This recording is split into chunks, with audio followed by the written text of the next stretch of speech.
Between Christmas and New Year, a regular client of mine contacted me to film a fake wedding as a fundraiser for the local rugby team. Now, Niall is ideal client. All the jobs that we do are fun. So I've done Teddy Bear's Picnic, I've done 2, maybe 3 debutante balls, I've done an Ibiza 50th/21st birthday party night, and he just spares no expense every time, so you're guaranteed the red carpet. That's a given. Fire, you can point the camera anywhere and it's going to look great. So that being said, here's how it all went. A few days prior to the event, Niall rang me up and he just wanted to inquire about the possibility of live streaming the event. So the idea was that the bride and all their bridesmaids are going to arrive in a convoy of tractors, and he has a massive screen inside the bar and they want to live stream them arriving so then everyone can applaud when they walk in. I've less than 1,000 subscribers on YouTube, so live streaming via YouTube wasn't a possibility for me, or so I thought. So I did a quick Google around and then I came across Streamlabs, which I'm actually using now. Hello at home if you're watching on Streamlabs. So Streamlabs is a third-party app that allows you to work around, and you can live stream directly to YouTube even if you have less than 1,000 subscribers. So I did a few tests a few days before, mainly just to check that it worked on my mobile data because I wouldn't have any Wi-Fi connection. And then after 2 or 3 tests, I was confident I'd be able to deliver this on the day for now. I'm a run and gun minimalist shooter. I use my baby, the Blackmagic Pocket Cinema Camera 6K with a 18-35 lens for this shoot. The Blackmagic is very heavy on the LP batteries. It just absolutely drains the juice out of it. Now I have an adapter that allows me to use the MPF, the big chunky boys. These book-lead on, and you get a good bang for your buck out of them. The next issue is memory.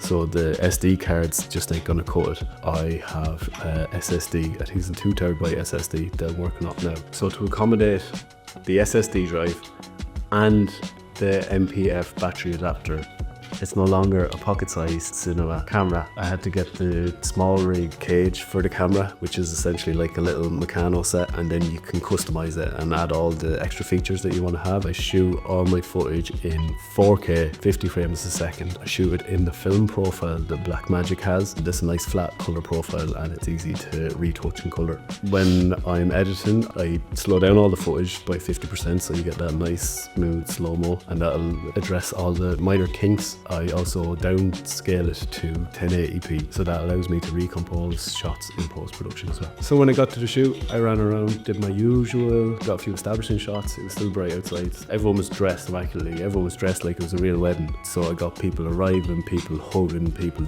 taking drinks together, shaking hands. I got a really nice one as groom. I didn't even know it was the groom at the time, where he's like hugging one of his friends and I was getting his face, so the back of the other guy.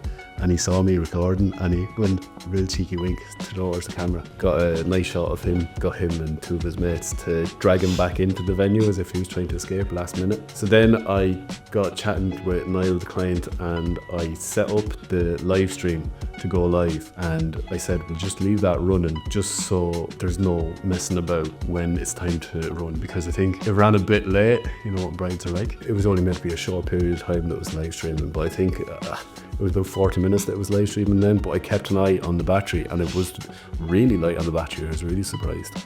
And it worked perfectly on the mobile data. It only streams in 720p, but still it's good enough. And it looked great on the big screen inside. After probably 45 minutes, I got the nod that the bride was going to be making her entrance. So I ran outside and I placed my phone. I got like a ring adapter thing, so that it allowed me to prop the phone up and I could film it. So I could leave that static, and I ran around and got some of the bride getting into the tractor. Now, it wasn't all rainbows and butterflies, smooth sailing, because like I said, we shot it in December, and I went from inside to outside to live stream the bride arriving. When I went back inside, I didn't know straight away, but condensation started to develop on the sensor of the Blackmagic. As the event went on, I was able to see less and less. Just this layer of fog started to develop over the picture. It was quite concerning, I'll be honest, because obviously the front of the lens was clear. I gave that a wipe. I opened, well, at one stage I stepped aside, opened it, which I would not recommend, and the back of the lens was, I gave that a wipe, and still there was nothing happening, as it got to pretty much zero visibility. I was starting to panic a little, and just by absolute pure fluke, they announced that there was going to be a break in the ceremony. And we will be back in approximately 20. So I paid it inside, opened the camera, and just started to fan it. And then after I'd said that for about 5 minutes solid, just straight into the sensor. Like I said, would not recommend, do not leave that exposed. When it came back in, visibility started to get clearer. And then after that, I think the fog or the condensation that developed inside the camera dissipated, thank God. And then we were back to festivities. I wasn't too sure how I wanted the edit to go, but I always keep this in mind when I'm shooting and kind of build the edit as I go.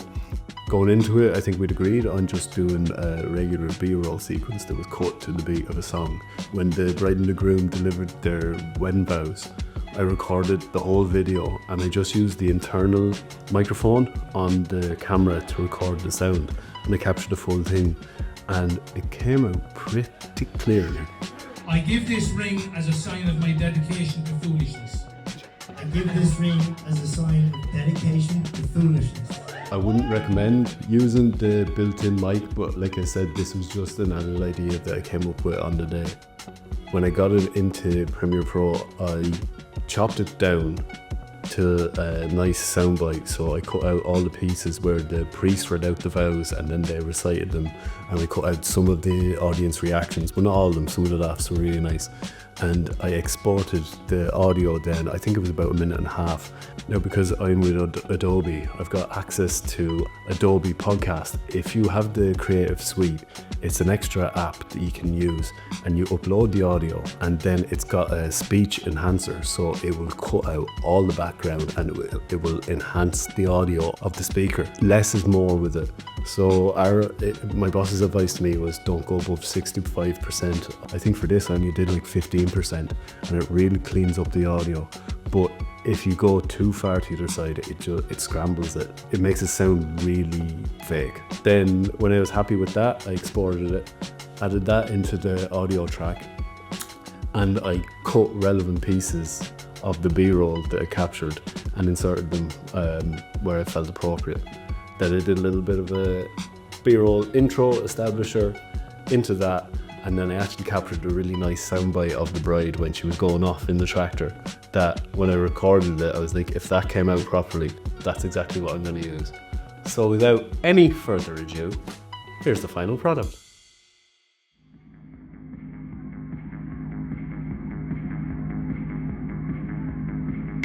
I like the way you kiss me. I like the way you, I like the way you kiss me. I want to take you, Avian, to be my wedded wife, to be there to keep count of beers drank, try score, and please, Lord Swine, hang on. I'll be yours for richer or richer, for richer and richer, until your father does me in. I give this ring as a sign of dedication to foolishness. We can now put the ring on Avian's finger, please.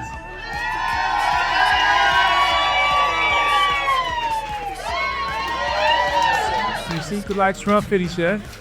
I, Avian, thank you, Warren, to be my wedded husband, to be supportive of my nights out, days out, and do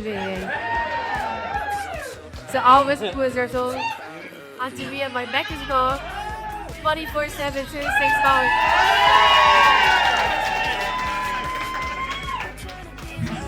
To seek advice from my father.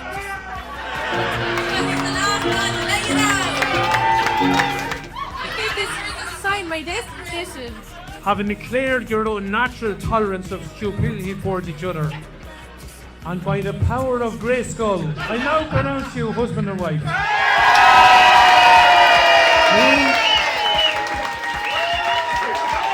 Warren, you may now high-five your new wife, Avian.